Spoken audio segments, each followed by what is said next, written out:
Passons à présent à l'invité sport du jour. Nous parlerons de football. Diego Maradona qui a été opéré de la tête. Le joueur argentin se porte bien. On parlera aussi des transferts. La FIFA qui veut encadrer d'ici à l'été les activités des agents de joueurs.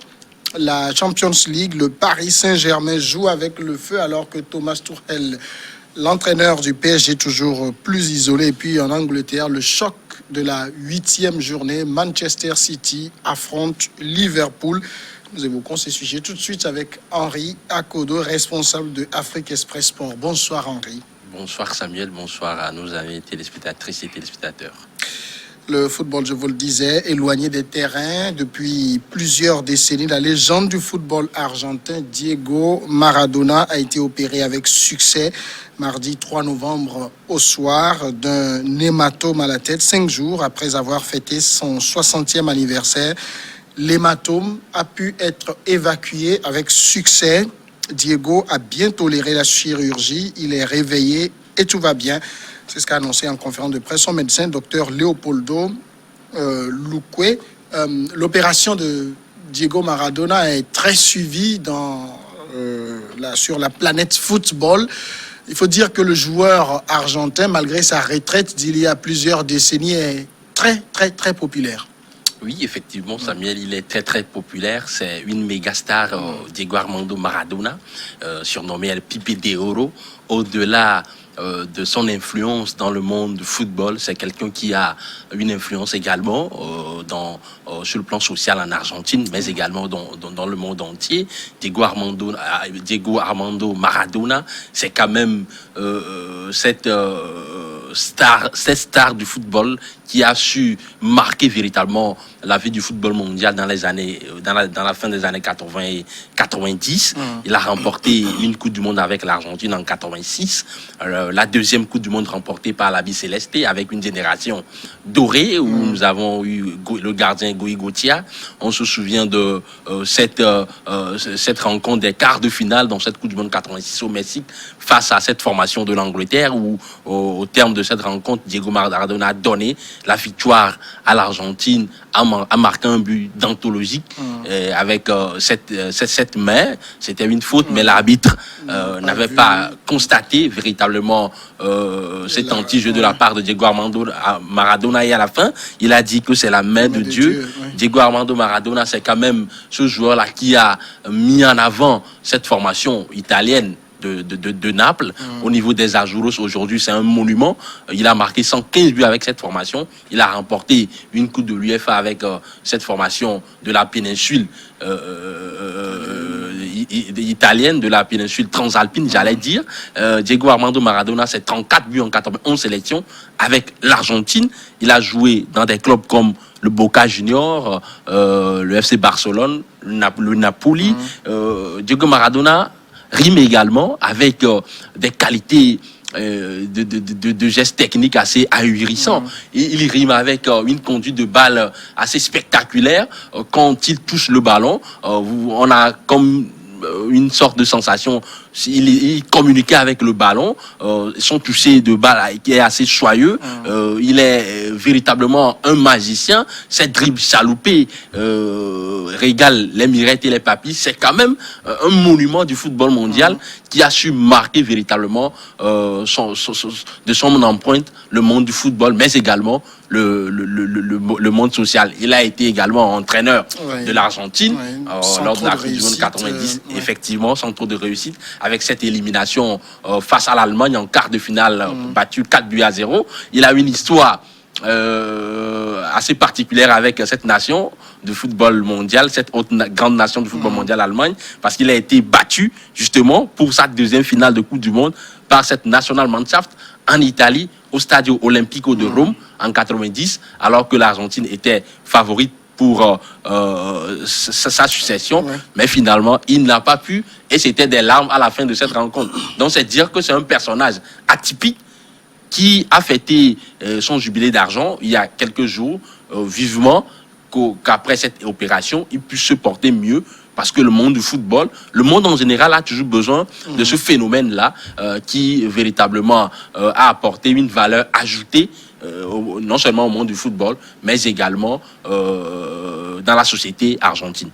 Alors, Diego Maradona, c'est aussi quelqu'un qui, sur le plan de la santé, j'allais dire, il n'y a pas trop d'équilibre entre le joueur qu'il était bien en forme. Après la retraite, on a vu, à un moment donné, il y a eu les histoires de drogue, il a pris du poids. Bon, aujourd'hui, ça va mieux, mais on sent que la santé, il ne tient pas trop fort.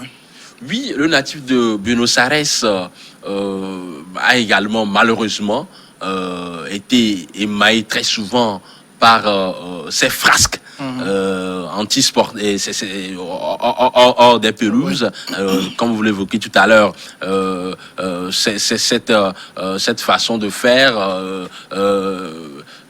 Il s'est rendu coupable des actes assez répréhensibles quelquefois avec ces affaires de la drogue, de trafic de drogue, avec une hygiène de vie qui n'est pas véritablement à la hauteur de la grande star qu'il est. Quand on compare l'hygiène de vie de Lionel Messi ou d'un certain Cristiano Ronaldo aujourd'hui avec celui de Diego Armando Maradona, il n'y a pas photo. C'est quand même ce joueur-là qui n'a pas su à un moment donné faire abstraction de ces plaisirs entre guillemets qui ont parfois eu raison de son professionnalisme et cela constitue un peu le point noir dans sa carrière. Mais voilà un peu un aspect également dont je pense qu'il a fait un peu l'image de Diego Armando Maradona, c'est-à-dire que ce n'est pas un joueur bling-bling qui est, entre guillemets, quelqu'un qui est un grand professionnel, entre guillemets, mais il rime également avec ces petites phrases-là qui lui ont permis de pouvoir marquer le monde du football. Je disais que Leopoldo Luque, le chirurgien qui l'a opéré, se veut rassurant. Il dit que l'opération s'est très bien déroulée. Diego Maradona donc a toléré la chirurgie. Il est réveillé et tout va bien. Est-ce qu'on peut croire le médecin sur parole ou bien il est dans la com, il essaie de rassurer? Nous savons tous aujourd'hui que cette opération de Diego Armando Maradona a suscité beaucoup de réactions au niveau du public sportif, mais pas que. Au niveau de tous les amoureux du sport. C'est quelqu'un qui a une très grande influence dans plusieurs pays. Et donc, on peut analyser ses propos de Leopoldo Luque, son docteur professionnel, de propos assez professionnels, c'est-à-dire entre guillemets, c'est-à-dire quelqu'un qui ne veut pas être alarmiste par rapport à la condition vitale de Diego Armando Maradona, mais je pense que il a été sincère dans ses propos, puisque véritablement il y a eu d'autres scènes également qui ont eu à révéler certaines sources qui faisaient état d'un bon rétablissement du phénomène argentin. Et puis, il a aussi rassuré, il dit qu'il n'y aura pas de séquelles. N'oublions pas que c'est une opération du cerveau quand même. Il y a de quoi être optimiste sur ce point. Il n'y aura aucun séquelle, comme le dit le médecin. Il se veut rassurant, mais on est sûr de rien. C'est-à-dire que l'équilibre vital de Diego Armando Maradona, même si aujourd'hui il n'est pas en jeu, on ne sera pas surpris si d'aventure dans les prochains jours, par exemple, on ne le souhaite pas s'il fait une rechute. Ce qu'on peut dire, c'est tout simplement prier pour qu'il puisse reprendre les pleines potentialités de ses moyens. Nous savons que c'est quelqu'un qui a souffert également du surpoids il y a de cela quelques années, avec sa façon de consommer la drogue. Tout cela ne l'a pas aidé à pouvoir être en bonne santé. Vivement qu'il puisse se rétablir, parce que le monde du football, le monde entier en général, a besoin d'un tel phénomène qui nous a tout simplement marqué. En tout cas, le médecin dit que c'est une opération d'une hématome, est une opération de routine, puisqu'il le dit, même l'ex-présidente argentine Cristina Kirchner avait subi pareille opération durant son intervention. Donc on ne peut souhaiter que bon rétablissement à Diego Maradona. Deuxième sujet, nous parlons du transfert maintenant. La FIFA vise une adoption d'ici à l'été 2021 d'une panoplie de règles encadrant les transferts de joueurs en rétablissant une licence pour les agents. plafonnant désormais leurs commissions et limitant leurs conflits d'intérêts. C'est ce que la FIFA a annoncé jeudi. Engagé en 2018, ce chantier aux lourdes implications financières devrait aboutir à un vote du congrès de l'instance de football avant l'été. Dans les transferts des joueurs, on sait que les agents comptent pour beaucoup. Qu'est-ce que la FIFA veut exactement faire là? La FIFA veut tout simplement, concrètement, mettre en place un certain nombre de mesures, une ribambelle de mesures qui puissent permettre à l'instance faîtière de football international de réguler un tant soit peu ce monde des agents de joueurs qui véritablement exercent une influence, une incidence assez inimaginable sur le monde du football aujourd'hui. Nous savons tous que ces agents, quand par exemple ils négocient des contrats pour leurs joueurs, ils ont des rétrocommissions, ils ont des commissions, ils ont des rétrocommissions. Il y a par exemple ce phénomène de triple paiement, c'est-à-dire que l'agent de joueur, par exemple, qui a été recruté par un joueur, lorsqu'un transfert vient d'être opéré, il peut être payé et par le joueur et par le club acheteur et par le club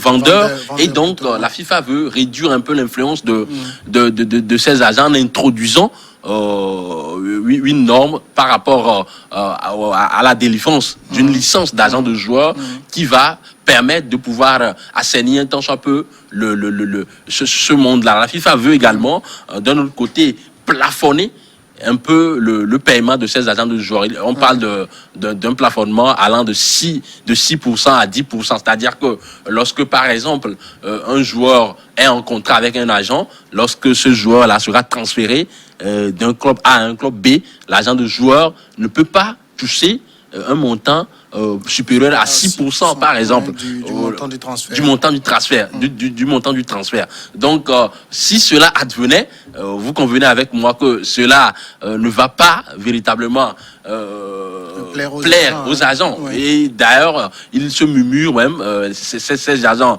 sont en train de pouvoir mettre en place véritablement des dispositifs pour contrecarrer cette éventuelle mesure qui sera adoptée par la FIFA. Cette mesure, il faut le rappeler, est annoncée pour la fin de l'été 2021 et pourra rentrer en vigueur en septembre 2021. Et donc, des agents, notamment Mino Raiola, qui est le président des agents de joueurs, a menacé d'attaquer cette décision-là, cette norme-là, j'allais dire, devant les tribunaux prétestant que ces normes violent véritablement le droit sur la libre concurrence. Parce qu'il faut savoir que Mino Raiola, par exemple, il est véritablement le prototype de ces agents de joueurs-là qui touchent des sommes assez faramineuses dans les transferts de joueurs. Il a, lui tout seul, touché 49 millions d'euros sur le transfert de Paul Pogba en 2016 de la Juventus de Turin à Manchester United. Il a à son actif plusieurs grands joueurs qu'il manage, notamment Zlatan Ibrahimovic, Donnarumma, le gardien italien. Il y a d'autres agents, Zahavi par exemple, avec Neymar, il avait touché entre-temps 30 millions d'euros pour le transfert de Neymar du PSG au niveau vers du FC Barcelone vers le PSG. Et donc, si d'aventure la FIFA mettait en place cette norme-là, ça pourrait être véritablement ça va édulcorer forcément l'influence de ces agents de joueurs qui touchent des sommes assez inimaginables et qui mettent en danger quelquefois, voilà un peu le drame, qui mettent en danger quelquefois les intérêts des joueurs, mais également les intérêts économiques des États, parce que parfois ces agents se rendent coupables des actes répréhensibles par la loi, notamment la corruption, les rétrocommissions, le blanchiment d'argent, le harcèlement. Donc voilà un peu tous ces aspects-là qui ont motivé la FIFA à mettre en place ces nouvelles dispositions afin de réguler un peu le domaine. Alors, quand on parle de la délivrance d'une licence, actuellement, on peut se poser la question, qui peut être agent de joueur? C'est n'importe qui, il faut avoir un profil particulier? Oui, effectivement, pour être agent de joueur, d'abord, il faut suivre une formation, il faut rentrer dans la base de données de votre fédération de tutelle, il faut être reconnu par la FIFA. Avant, il faut dire que cette licence d'agent de joueur existait, mais elle a été supprimée en 2015 par l'ancien président de la FIFA, Sepp Blatter, pour laisser libre cours à la libre concurrence, mais on s'est rendu compte que quelques années après, ces agents de joueurs véritablement influent négativement parfois au nom de leur intérêt sur les joueurs, mais également sur les clubs. Pour vous donner un petit exemple, lors du dernier mercato estival en France, il y a un joueur international sénégalais, Mbaye Niang, qui n'a pas été, il devait être transféré de Rennes vers Marseille. Malheureusement, le transfert ne s'est pas fait parce que véritablement le club marseillais a prétendu finalement que il y avait plusieurs agents qui voulaient se mêler de cette affaire pour toucher des retours commissions. Et si c'est le cas, parfois ça décourage ces clubs-là à s'aventurer dans cette stratégie de recrutement de ces joueurs. Donc je pense que la norme qui est en train d'être mise en place par la FIFA permettra véritablement à cette instance-là de réguler le domaine. Mais comme vous l'avez rappelé, on s'imagine donc que les agents vont se battre parce que c'est leurs intérêts qui risquent d'être touchés. Est-ce que la FIFA peut réussir à imposer ces normes-là? Et puis deuxième question, est-ce que les joueurs eux-mêmes voient d'un bon œil cette réforme-là? Bon, d'un côté, pour la FIFA a des arguments sérieux qui plaide en sa faveur. Il y a le directeur de la régulation des transferts de la FIFA, il s'appelle Jamie Checking, qui disait l'autre fois que véritablement ces agents de joueurs parfois mettent en danger les intérêts des joueurs, mettent en danger également les finances publiques, parce qu'ils se rendent coupables de ces actes répréhensibles que je venais de citer tantôt, notamment les faits de corruption, les faits d'harcèlement, les faits de retour commission de blanchiment d'argent. Il y a également Ricardo Garcia, le directeur le directeur de la commission juridique de la FIFA, qui disait la fois dernière également que cette norme est compatible avec le droit suisse, parce que nous savons que la FIFA a son siège au niveau de la Suisse, à Zurich, et il disait que cette norme n'est pas incompatible avec le droit suisse, mais également avec le droit européen. Donc la FIFA se base sur des éléments probants, légaux, qui puisse lui permettre de mettre en place cette disposition. Maintenant, d'un autre côté, comme vous venez de le dire, nous savons que ces agents également sont très influents. Vous avez, je parlais de Mino Raiola, il y a Zahavi, il y a également Jorge Mendes, l'agent de Cristiano Ronaldo. Ces agents également vont se battre coûte que coûte pour pouvoir se faire entendre devant les juridictions. Donc, c'est dire qu'il y a une bataille juridico-judiciaire qui vient tout simplement d'être entamé. Maintenant, la place des joueurs dans cette affaire. Moi, je pense sincèrement que si d'aventure la FIFA réussissait à mettre en place cette stratégie, les premiers intéressés, les premiers bénéficiaires, j'allais dire, sont les joueurs. Tout simplement parce qu'ils n'auront plus à payer des retours commissions, ils n'auront plus à payer ces agents-là à des prix assez inimaginables, exorbitants, et donc ça pourrait protéger leurs intérêts. Donc, même s'ils ne se prononcent pas pour le moment trop dans cette affaire, je pense qu'ils savent très bien que cela va de leur intérêt. Troisième sujet, la Ligue des Champions, le PSG donc qui joue avec le feu, l'entraîneur qui est toujours isolé, des erreurs individuelles à répétition, un entraîneur isolé, des blessures trop pénalisantes, battu à Leipzig mercredi 2-1. Le PSG y a rejoué le film de cette défaillance qui toujours tourne depuis la rentrée au risque de connaître une fin catastrophique en Ligue des Champions. On a vu donc ce PSG battu par Leipzig. Il faut quand même dire que c'est un PSG amputé de ses ténors. C'est un club où on se blesse trop souvent, finalement.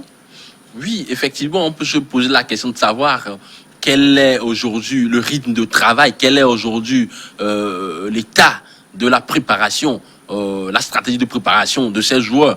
Parce que à chaque fois, lorsque le PSG est véritablement devant les grands rendez-vous, on se rend compte qu'il y a une hécatombe au niveau de ces joueurs, au niveau des blessures.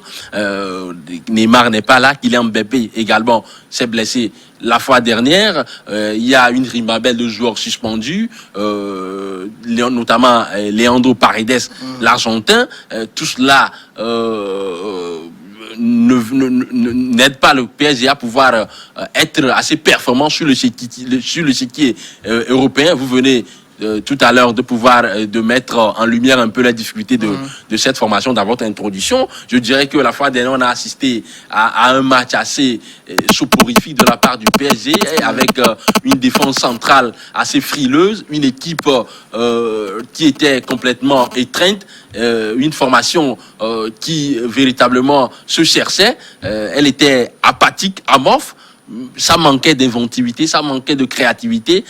C'est une équipe qui est véritablement dans des problèmes aujourd'hui parce que elle n'arrive pas à pouvoir faire face à l'adversité, notamment Leipzig qui a mis la fois dernière de l'intensité, de l'engagement, et donc en face le PSG était trop timoré pour pouvoir espérer faire un résultat dans l'aréna de Leipzig. Mais c'était quand même un PSG qui avait très bien commencé. Le premier but est arrivé très vite. 6e minute, Angel Di Maria. C'est vrai qu'il ratera plus tard un penalty. Est-ce qu'on doit simplement dire que ce sont... Peut-être que la Ligue des Champions est...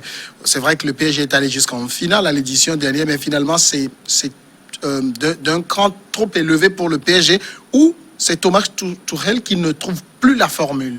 Quand vous avez un budget de plus de 600 millions d'euros, quand vous avez eu à recruter des joueurs à des prix d'or, notamment Kylian Mbappé et Neymar, même s'ils n'ont pas joué la dernière fois, quand vous avez dans votre équipe un génie comme Angel Di Maria, quand vous avez des champions du monde dans votre équipe comme Presnel Kimpembe, vous ne pouvez pas vous permettre de perdre face à une formation de Leipzig, même si je n'enlève en rien au talent de ces joueurs allemands. Je pense véritablement que le PSG, dire aujourd'hui que la masse était trop haute pour le PSG face à cette formation de Leipzig en Ligue des Champions, je pense que ce serait un scandale, tout simplement parce que c'est quand même l'équipe finaliste en titre, même si d'aucuns penseront que elle a bénéficié des concours de circonstances avec ce format inhabituel dans lequel la fin de cette Champions League de la saison dernière a été organisée. Je pense véritablement que le PSG, au vu de ses forces, au vu de ses qualités intrinsèques, au vu de ses qualités individuelles, devrait normalement faire face à cette équipe allemande qui a tout simplement mis à nu véritablement les carences et les tares de cette formation du PSG, qui aujourd'hui a à sa tête un entraîneur, Thomas Tuchel, qui doute, qui n'arrive pas à rassurer, à rassénérer par son discours, à ragadi par son discours, ses joueurs. En conférence de presse avant cette rencontre, il était apparu assez timide, il était véritablement agacé par les questions, alors que quand vous êtes à la tête d'une formation telle que le PSG, vous devez faire abstraction de la pression pour communiquer une bonne énergie, une bonne dynamique à vos joueurs. Mais on ne l'a pas constaté et cela a déteint forcément sur la prestation de cette équipe. Quand moi j'ai vu cette formation, vous disiez tantôt qu'elle avait bien démarré cette rencontre avec cette ouverture du score grâce à un certain Angel Di Maria qui a bénéficié de cette passe entre les lignes d'un certain Moïse Kean, l'Italien. Je pense tout juste après cette ouverture du score, j'ai vu une formation du Paris Saint-Germain qui n'avait pas mis de l'engagement, qui était trop timoré au milieu du terrain, c'était tiré par les cheveux au niveau de la récupération collective. J'ai vu Idrissa Gana Gueye qui n'était pas dans la grande forme de sa vie.